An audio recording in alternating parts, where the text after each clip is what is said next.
ሰላም ጤና ይስጥልኝ የተወደዳችሁና የተከበራችሁ ተመልካቾቻችን እንደምሰምታችኋል። ሳምንታዊ ወታደራዊ ዜናዎቻችን ይዘን ቀርበናል። ከዜናዎቹ ጋር ምክትል መቶ አለቃ ሜሮን ጌታነህ ነኝ። አብራችሁን ቆዩ። ተቋማችን መከላከያ 2018 ዓ.ም የአረንጓዴ አሻራ ማስጀመሪያ መርሃ ግብርን በጠቅላይ መምሪያው በይፋ ጀምሯል። በዚህ ሀገራዊ ንቅናቄም በተቋም ደረጃ 20 ሚሊዮን ችግኞችን ለመትከል እቅድ መያዙ ተጠቁሟል። ልደት አስረስ ተመልክቷለች። በሀገራችን ከ2011 ዓ.ም ጀምሮ ሀገራዊ አረንጓዴ አሻራ መርሃ ግብር እየተከናወነ ነው የሚገኘው። እንግዲህ ይህንን ሀገራዊ ጥሪ ከተቀበሉ ተቋማት መካከል ደግሞ ተቋማችን መከላከያ በግንባር ቀደምትነት ይጠቀሳል። ተቋማችን መከላከያ ታዲያ ይህንን ሀገራዊ ጥሪ ተቀብሎ በተለያዩ ሰራዊታችን በሚገኝባቸው የግዳጅ ቀጠናዎች ሁሉ ችግኞችን በመትከል እንግዲህ ለውጤት ሲያበቃ ቆይቷል። የ2018 ዓ.ም የአረንጓዴ አሻራ መርሃ ግብር የማስጀመሪያ ፕሮግራም በዚህ በዋና መምሪያ ቅጥር ግቢ ውስጥ ተከናውኗል።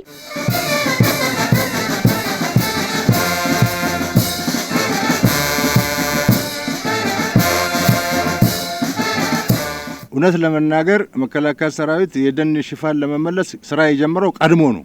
ግሪን ሌጋሲ በፊት ባህል አለው። ካምፖቹ፣ ሰፈሮቹ ደን ይለብሳሉ፣ ይተክላል፣ ይንከባከባል። ከካምፕም ከግቢም ወጣ ብሎ ወደ ህብረተሰብ ሄዶ ከህብረተሰብ ጋር ዛፍ ይተክላል። ቦታ ወስዶ ተራራዎችን ያለማል። እንደዚህ አይነት ባህል ያለው ሰራዊት ነው። የግሪን ሌጋሲ ከመጣ በኋላ ደግሞ ብሶበታል።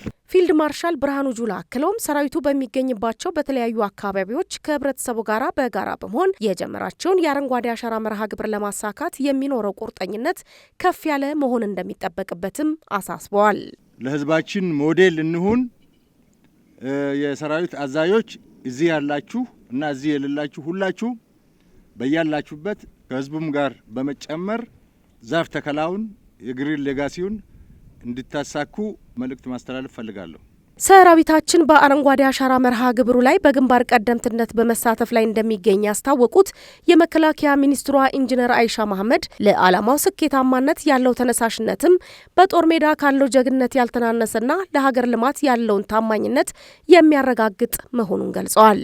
የሰራዊቱ ግንባታ በራሱ እንደዚህ ነገሮችን በጋራ የመስራት ኢትዮጵያን በጋራ የማቆም የኢትዮጵያን አንድነት ማጽናት የኢትዮጵያን ሉዓላዊነት መጠበቅ ሉዓላዊነት ዳርን ድንበር መጠበቅ ብቻ አለመሆኑን ተረድቶ የኢኮኖሚ ሉዓላዊነታችንን ለማሳካት በሁሉም ነገር ራሳችን እንድንሰላ በሚደረገው የልማት ስራ በሙሉ የሚሳተፍ በርካታ መሰረተ ልማቶችን የሚገነባ በርካታ የልማት ስራዎች ላይ የሚሳተፍ ከራሱ መሰረተ ልማት ግንባታ አልፎ የአገራዊ ትላልቅ መሰረተ ልማቶችን የሚገነባ ሰራዊት ነው። በዘንድሮ የአረንጓዴ አሻራ መርሃ ግብር በመከላከያ ሰራዊት ደረጃ በአጠቃላይ 20 ሚሊዮን ችግኞችን ለመትከል እቅድ መያዙን የገለጹት ደግሞ የመከላከያ የግብርና ልማት ሚኒስትር ዴኤታ ቶማስ ቱት ናቸው። የግብርናን ምርትና ምርታማነት ይበልጥ ለማሳደግ ብሎም የአየር ንብረት ለውጥ የሚደረገው አደጋ በዘላቂነት ለመከላከል የሚያስችል የአረንጓዴ አሻራ ለማሳደግ በታቀደውና በተቀናጀው መንገድ የልማት ስራዎች በልዩ ትኩረት የተሰራ በሚገኝበት ወቅት የኢፌዴሪ መከላከያ ሰራዊት ልዩ መለያ ባህሪው ከሁሉም የኢትዮጵያ ዜጎች ህዝቦች ወጥቶ ለህዝቦች ሰላምና ለሀገር እድገት የተገቢው መስዋዕትነት ሁሉ እየከፈለ አገርን ከዘመን ዘመን እያሻገረ የሚገኝ ታላቅ ተቋም እንደሆነ ይታወቃል። መርሃ ግብሩ ከተጀመረ ጊዜ አንስቶ እጅግ አመርቂ ውጤት እየተመዘገበ ሲሆን ከአገር ውስጥ የልማት ፋይዳው ባሻገር ዓለም አቀፍ ትኩረትን በመሳብ ኢትዮጵያ ዓለም አቀፍ የአየር ንብረት ለውጥ ጉባኤን በጋራ ለማስተናገድ እንድትመረጥ እያደረጋትም ይገኛል። የመከላከያ የግብርና ልማት ዘርፍ ግብአቶች ሜካናይዜሽን ቴክኖሎጂ ዳይሬክቶሬት ዳይሬክተር ብርጋዴር ጀነራል እሸቴ አራጌ በበኩላቸው ሰራዊቱ ከአረንጓዴ አሻራ መርሃ ግብር ባሻገር በየግዳጅ ቀጠናው ሰፋፊ የልማት ቦታዎችን አዘጋጅቶ የተለያዩ የግብርና ስራዎችን በማልማት የራሱን የምግብ ዋስትና ከማረጋገጥ ባለፈ የኢኮኖሚ ተጠቃሚነቱ እየጨመረ መምጣቱን ጠቁመዋል። አብዛኛዎቹ እየተከልናቸው ያለና አሁን አረንጓዴ አሻራዎች የሚበሉ ወይም ቋሚ ተክል የሚባሉ ተክሎችን ነው እየተከልን ያለነው። ስለዚህ ከፍሬው አብሮ ተካፋይ እየሆነ ያለበት ሁኔታዎች ነው ያሉትና ለዚህ እንደ ሀገር የሚደረገው ክንውን ሁሉ እንደ መከላከያችን የመከላከያችንም አንዱ ተግባር ሆኖ እየተከናወነ ያለ መሆኑን በዚሁ አጋጣሚ ለመግለጽ እወዳለሁ። በዘንድሮ የችግኝ ተከላ ማስጀመሪያ መርሃ ግብር ላይ የተሳተፉ የሰራዊቱ ከፍተኛ አመራሮችና የክብር አባላት ባስተላለፉት መልእክትም ባለፉት ዓመታት የተከናወኑ የችግኝ ተከላ ፕሮግራሞች ውጤታቸው አምሮና ለፍሬ በቅቶ በመመልከታቸው ታላቅ ኩራትና ደስታ እንደተሰማቸው ገልጸዋል። ህይወት ነውና እጽዋት ሲኖር እንግዲህ ህይወቱን በዛው ልክ ይቀየራል፣ ዝናብም ይኖራል ማለት ነው። ደን ከሌለ እንግዲህ ዝናብ የለም፣ ስበት የለውም ማለት ነውና እኔ በጣም ደስታ ነው የሚሰማኝ። በየአመቱ ይህንን ተግባራዊ ለማድረግ እየተንቀሳቀሰ ይገኛል። በዚህም በርካታ ስኬቶች ሀገሪቷ እየተከተለች ያለችውን የአረንጓዴ ሌጋሲ ለማሳካት ከፍተኛ የሆነ እንቅስቃሴ እያደረገ ነው ያለበት። አሁንም ይህን ማጠናክረን እንቀጥላለን። ሀገር እየተከለች እየለማች እየበለጸገች አረንጓዴ አሻራዋን እያኖረች እንድትቀጥል ለማድረግ ከሁላችን የሚጠበቅ ስለሆነ እኔም በዚህ ፕሮግራም ላይ በመገኘት እጅግ ደስተኛ ነኝ። እኛው አፍርተን እኛው ተክለን እኛው አፍርተን እኛው ስንበላው ትልቅ ነገር ነው። ለዚህ ደርሰናል። እግዚአብሔር ይመስገን። ይቀጥላል። ኢትዮጵያ አረንጓዴ ትሆናለች። ልዕልናችን በዚህ የሚገለጻሉ ያምናለን። እንግዲህ ሰራዊታችን ከተሰጠው ሀገርንና ሕዝብን ሰላሙን ከማረጋገጥ ግዳጁ ባሻገር በተለያዩ ሀገራዊ ተግባራት ላይ ሲሳተፍና ሲያከናውን መጥቷል። እንግዲህ ይህ መርሃ ግብር እስከ መጪው ነሐሴ ወር ድረስ በተለያዩ ሰራዊታችን በሚገኝባቸው የግዳጅ ቀጠናዎች ሁሉ ተጠናክሮ እንደሚቀጥል ተጠቁሟል።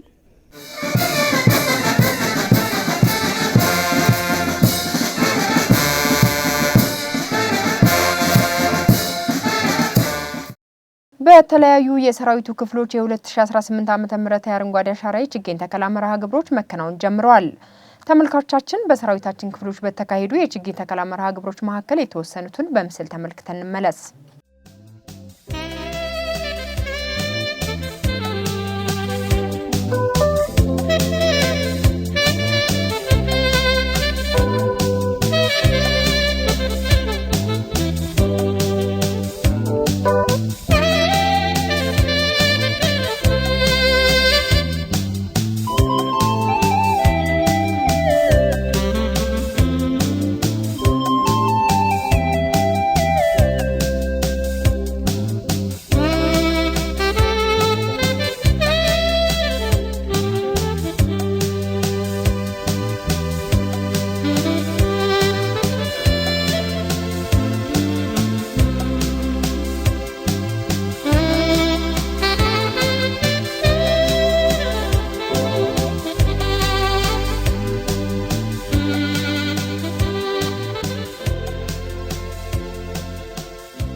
የመከላከያ ሰራዊት ፋውንዴሽን ለሰራዊቱና ለሰራዊቱ ቤተሰቦች የሚያከናውናቸውን የልማትና የኑሮ ማሻሻያ ስራዎችን አጠናክሮ እየቀጠለ እንደሚገኝ ገለጸ። ፋውንዴሽኑ 55ኛ መደበኛ የቦርድ ስብሰባውንም አካሂዷል።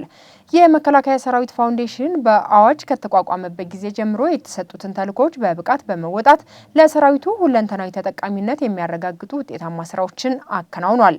ለሰራዊቱ የመኖሪያ ቤቶችን በራስ አቅም በመገንባት ለተጠቃሚዎች ከማስተላለፍ በተጨማሪ በአድዋ ማይክሮ ፋይናንስ አማካኝነት የቁጠባ የብድርና የማማከር አገልግሎቶችንና በጨርቃ ጨርቅ ምርት በሚዳሊያና ባጅ ማምረት እንዲሁም በግብርናና በማዕድን ልማት ዘርፎች በስፋት በመሰማራት በዘንድሮ የበጀት ዓመት ውጤታማ ስራዎችን መስራቱ ተነግሯል።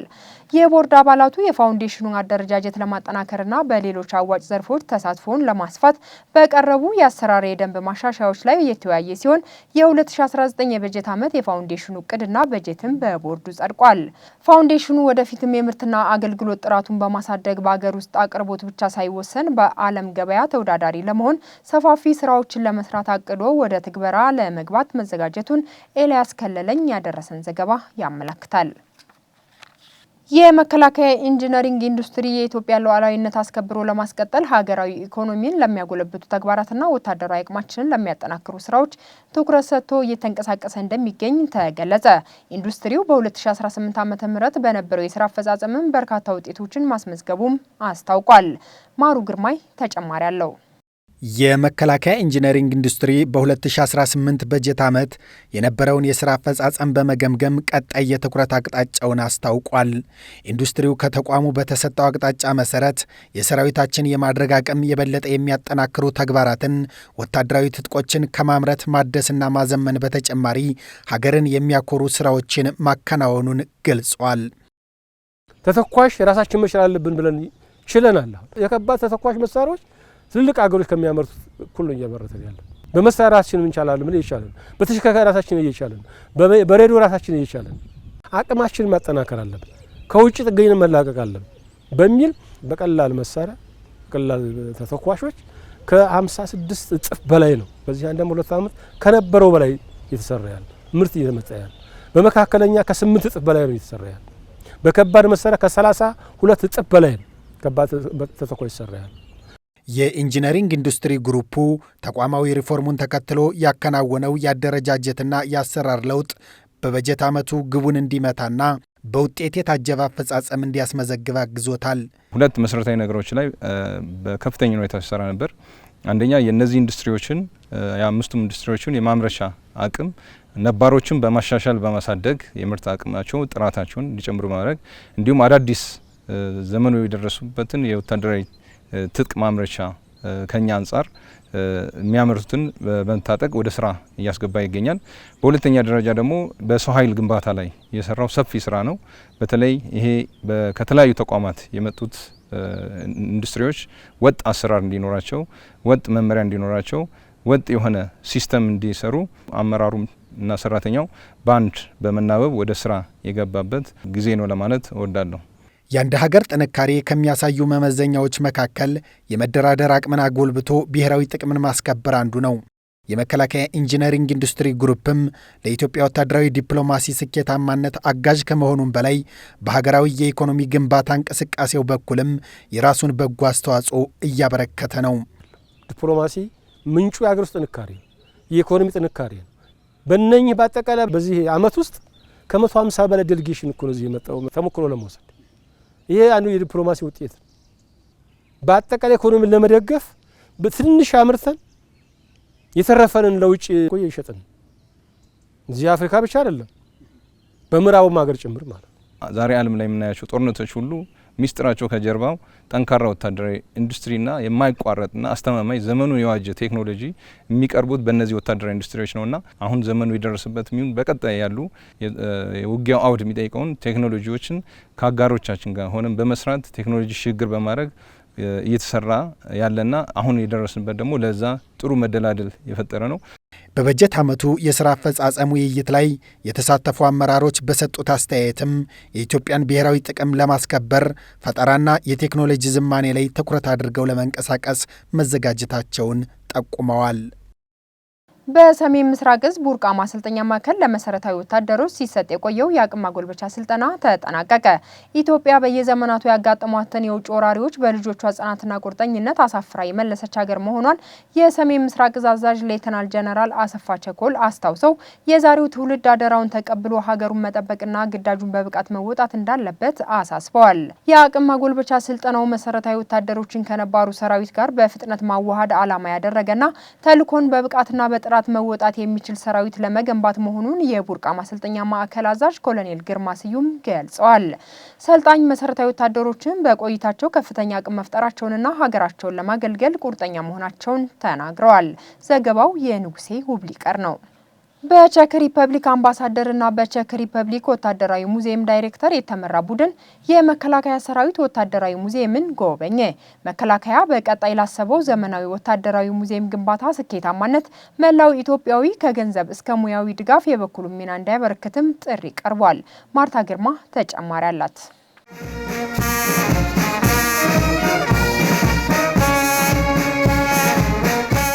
ለክቡር ለቼክ ሪፐብሊክ አምባሳደር በብራት ሰላም።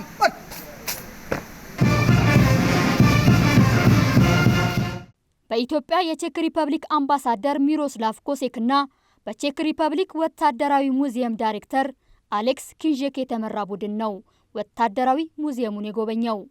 ለጎብኚ ቡድን ስለ ወታደራዊ ሙዚየም ታሪክ፣ አሁናዊ ሁኔታና ወደፊት ሊሰራ ስለታሰበው ዘመናዊ ወታደራዊ ሙዚየም ሰፋ ያለ ገለጻ ተደርጎለታል።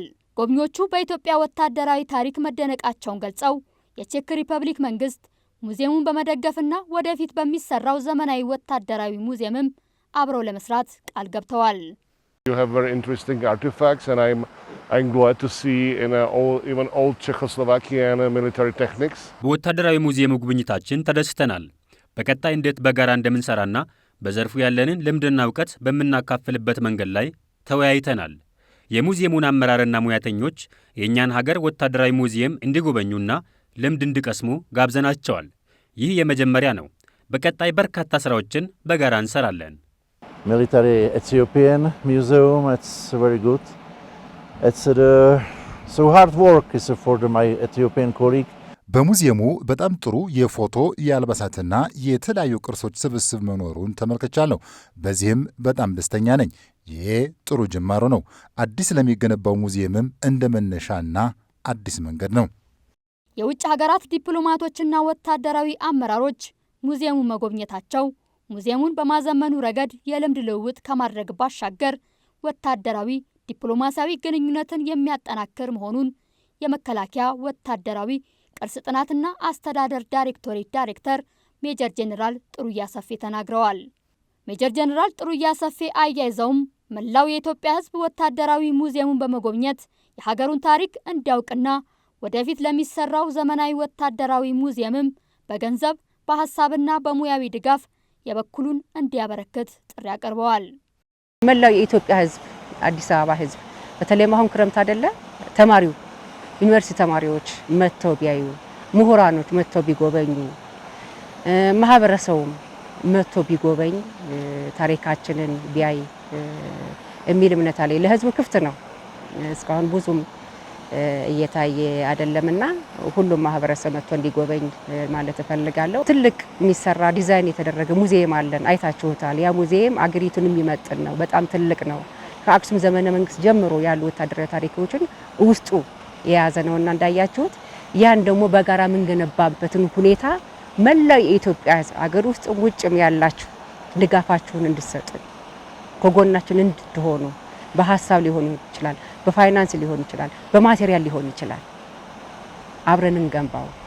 ኢትዮጵያና ቼክ ሪፐብሊክ ረጅም ዓመት ያስቆጠረ ግንኙነት ያላቸውና ከመከላከያ ሰራዊታችን ወታደራዊ ሙዚየም ጋር የመሰረቱት ግንኙነትም ቆየት ያለ መሆኑን በጉብኝቱ ተመላክቷል። የመከላከያ ሚዲያና ኮሚኒኬሽን ማዕከል ሀገራዊ ገጽታን የበለጠ ለመገንባትና የሰራዊቱን ስነ ልቦናዊ ዝግጁነት ለማጎልበት የሚያከናውናቸውን ሁለንተናዊ ተግባራት አጠናክሮ መቀጠሉን አስታወቀ። ማዕከሉ የሰራዊቱን ታሪክና ገድል በ7/24 ሰዓት ስርጭት ለዓለም ለማስተዋወቅ እያስገነባ የሚገኘው ግዙፍና ዘመናዊ የሚዲያ ኮምፕሌክስ በሚዲያና ስታፍ አባላቱ ተጎብኝቷል። ከቀረጻ እስከ ስርጭት የሚያስፈልጉ አገልግሎት መስጫ ክፍሎችን በተሟላ ሁኔታ ያካተተው ይህ የመከላከያ ሚዲያ ኮምፕሌክስ ቤተ መጻሕፍት፣ ሙዚየም፣ መዝናኛና ሌሎች ቢሮዎችን ይዟል። የመከላከያ ሚዲያና ኮሚኒኬሽን ማዕከል የሰራዊቱን ገድሎች በመዘገብና በጠላት የሚሰነዘሩ የፕሮፓጋንዳ ጥቃቶችን በመቀልበስ ረገድ የሚያከናውናቸውን የዘገባ ገጽታ ግንባታ ስራዎችን አጠናክሮ መቀጠሉንም የማዕከሉ ኃላፊ ሜጀር ጄኔራል እንዳልካቸው ወልደ ኪዳን አስታውሰዋል። ሜጀር ጄኔራል እንዳልካቸው ወልደ ኪዳን አያይዘውም እየተገነባ ያለው አዲሱ የመከላከያ ሚዲያ ኮምፕሌክስ በ7/24 ሰዓት ሙሉ ስርጭት ለሰራዊቱና ለሕዝቡ ተደራሽ የሚሆኑ ስራዎችን በጥራትና በስፋት ለመስራት እድል የሚፈጥር በመሆኑ የመስራት አቅማችንን በእጅጉ ያሳድገዋል ብለዋል።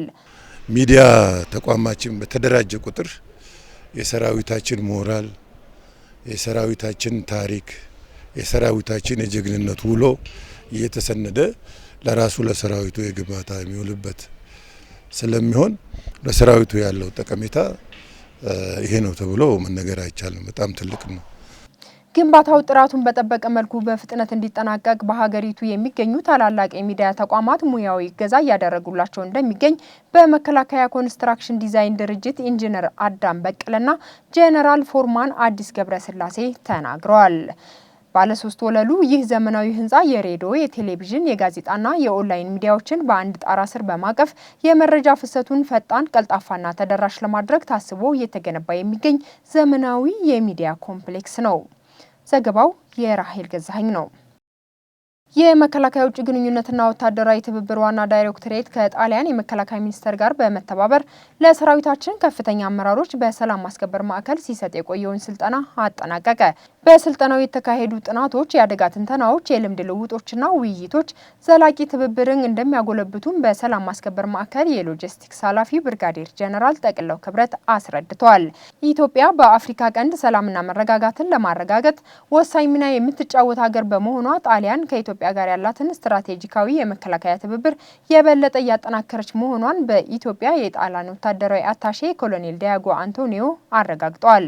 ብዙአየሁ ተሾመ እንደዘገበው የመከላከያ ሴቶችና ማህበራዊ ጉዳይ ዳይሬክቶሬት ከአዲስ አበባ ከተማ አስተዳደር ሴቶችና ህጻናት ማህበራዊ ጉዳይ ቢሮ ጋር በመተባበር ለአካል ጉዳተኞች ተሃድሶና ልማት ማዕከል 560 ሺህ ብር የአይነትና የገንዘብ ድጋፍ አደረገ።